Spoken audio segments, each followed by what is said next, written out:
ঘটন, অঘটন, অবিশ্বাস্য শব্দগুলো যাদের বিশেষণে সবচেয়ে মানানসই দলটি পাকিস্তান।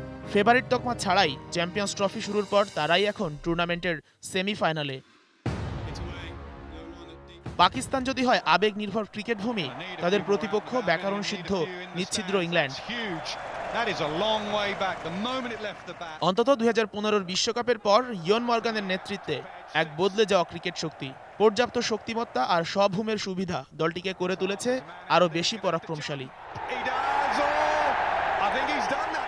প্রথম ম্যাচে বাংলাদেশের 305-এর বিপরীতে 8 উইকেটের জয়, পরের ম্যাচে 87 রানে কিউই বধ, আর শেষটায় বৃষ্টি আইনে 40 রানে অজি বিজয়। সবই তাদের সামর্থ্যের পরিচয়। 1 শতকের সাথে 212 রান নিয়ে টপ স্কোরারদের 4 নম্বরে English batsman Joe Root. Ben স্টোকসের বোলিং ব্যাটিং সামর্থ্য, প্লাঙ্কেটের 8 উইকেট, সাথে নিজের সাম্প্রতিক রান ধারাবাহিকতায় নির্ভর মর্গান, তা না বললেও চলে। চিরপ্রতিদ্বন্দ্বী ভারতের সাথে হার দিয়ে আসর শুরু করলেও ঠিকই ঘুরে দাঁড়ায় বোলিং নির্ভর পাকিস্তান। পরের ম্যাচে দক্ষিণ আফ্রিকাকে বৃষ্টি আইনে 19 রানে পরাজিত করে, আর শেষ ম্যাচে লঙ্কানদের 3 উইকেটে রুখে দিয়ে নক আউটে পা রাখে তারা।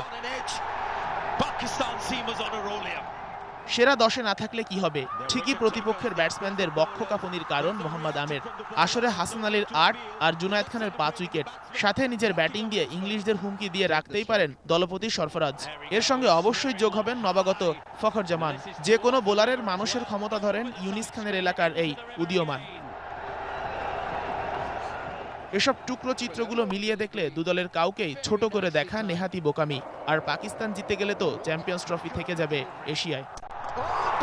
Sheikh Ashiq, sports desk, ATN news.